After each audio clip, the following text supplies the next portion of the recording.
Vores gruppe vil fortælle lidt om evolutionsteorien. For omkring 4,6 milliarder år siden, der blev jorden dannet. Det var her, at de første molekyler begyndte at komme til jorden. Dette skete via nogle meteorer. Der gik mange år, før jorden kunne have levende organismer på levende, på grund af, at det manglede så mange kemiske stoffer, såsom ilt. Nogle forskere mener, at de første organismer, de faktisk blev dannet i vandet, på grund af nogle UV-stråler og andre radioaktive stråler.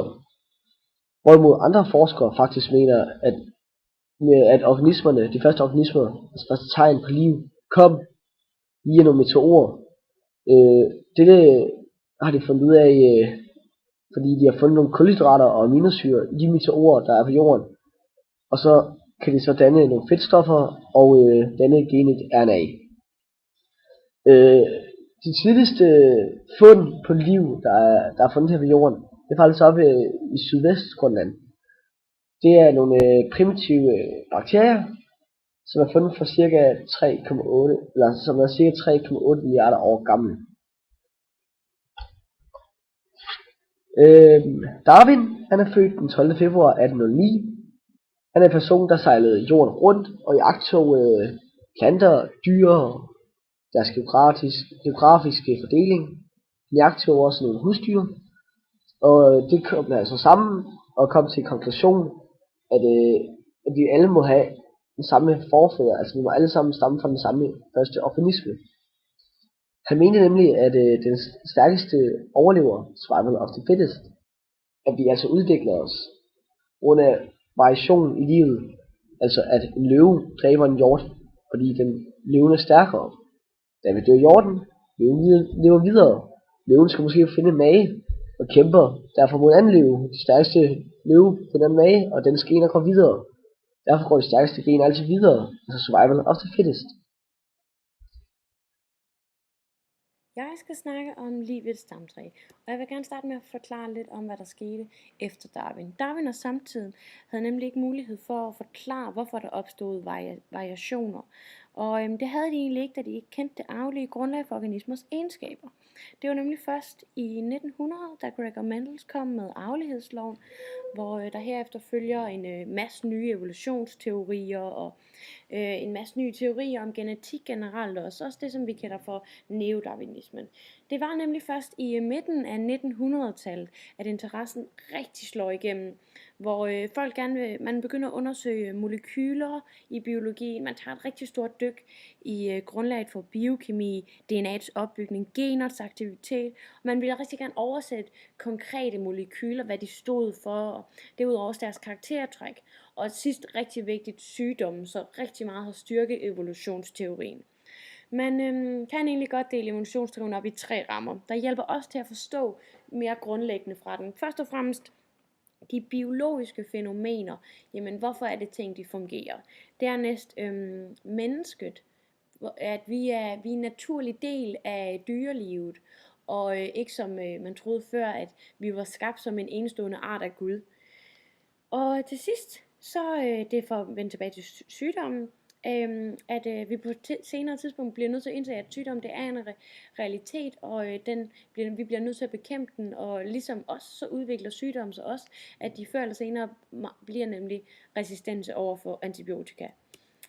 Efter Darwin, så var der en masse, der prøvede at lave et universelt stamtræ over generelt liv. Og som vi kender det, så plejer vi at tage liv, som man har brug for ilt, og man har brug for sollys. Det her eksempel her, det er baseret ud fra organismer imellem et bestemt stykke RNA.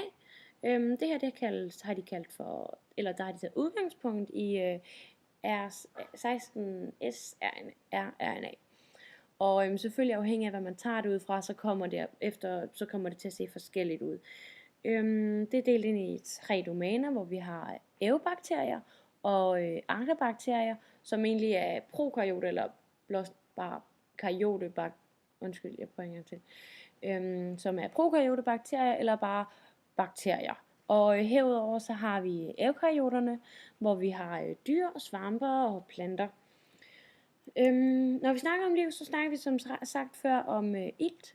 Men nu har forskerne faktisk fundet ud af, at der findes organismer uden ilt. Og det er jo lidt interessant at finde ud af, at der faktisk findes organismer, som kan leve uden ilt, uden sollys og uden kulstofbaseret næring. Det stiller jo egentlig os alle sammen det spørgsmål, der står tilbage til, hvornår opstod livet så egentlig? Når vi ser tilbage, så var jordens overflade dengang meget dækket af, blev bombarderet med meteoritter og oversvømmet af lava, men undergrunden var på det tidspunkt egentlig forholdsvis stabil, og roligt havde dermed også et forholdsvis forudsigeligt miljø, som egentlig gav sådan nogle mikroorganismer her mulighed for at overleve og spire dernede i undergrunden.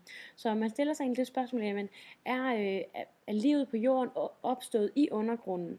Og jamen altså, de her bakterier, dem har man fundet ud af, at de kan leve i helt op til 113 grader Celsius, og så bruger de brint som energikilde. Og det er jo det, som vi ved, at det består jorden af, så det er muligt at kunne sige, at det kan godt være, at livet egentlig er opstået i undergrundens ursuppe, hvis man kan kalde det det. Og det er jo egentlig, hvad jeg gerne vil forklare om.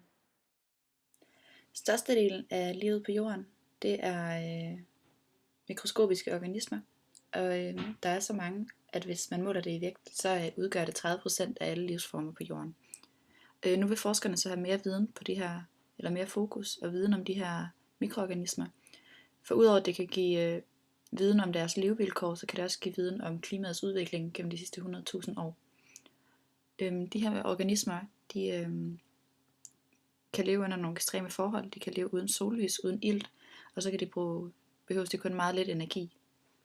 Nu har tidsskriftet Science beskrevet en alternativ energikilde til de her mikroorganismer, at de kunne leve af brint og iltmolekyler, der frigives, når vandmolekyler spaltes af nogle radioaktive isotoper af uran og blandet uran og kalium. Og det er nogle ting, der findes på havbunden sådan normalt. Og når man ved, at de her mikroorganismer har været på jorden så længe, så opstår også et spørgsmål om det kunne være sådan, livet havde været startet. Og det mener man faktisk godt, det kunne. For hernede, når man er så langt under vandet og under havbunden, så er der meget stabile forhold, og ikke ligesom overfladen af jorden, der bliver bombarderet af meteorer, og der er jo ekstreme klimaændringer, men dernede der er der sådan rimelig stabilt. Og på figuren, der kan man se det gule område. Det er de organismer, der har været der hele tiden, der tåler de her ekstreme temperaturer, og de tåler op til 113 grader. Og udover det, så er det også nogen, der bruger brint som energi. Så var det, at man mente, der kunne være startet. Jeg vil så fortælle om sammenhængen mellem mennesket og chimpansen. Og som tidligere nævnt, mente Darwin, at Homo sapiens eller mennesket stammer fra aberne, og at vi gennem en evolution, survival of the fittest, er kommet til dertil, hvor vi er i dag. Forskere har i lang tid forsket i, hvorvidt det er rigtigt, og om vi stammer fra aberne eller chimpanserne er en større diskussion. Et nyt forskningsprojekt, der tager udgangspunkt i, at vi stammer fra chimpanserne, viser, at evolutionen fra chimpansen til menneske ikke skyldes gener, som påvirker hjernens størrelse, som man tidligere har troet. For da man tilbage i 2003 troede, at man havde grundlagt eller kortlagt hele det menneskelige genom, kunne man godt tro om igen. Det viser sig, at alt det forskerne troede var ubrugeligt fyld, også bliver læst af cellerne, når de skal producere enzymer og proteiner. Man kan jo hurtigt fristes til at tro, at det er generne til hjernen, der er blevet ændret drastisk, da vi mennesker har en langt større hjerne end chimpanserne. Men det viser sig i dette forskningsprojekt, at der er nogle af de mest bibeholdte gener i genomet.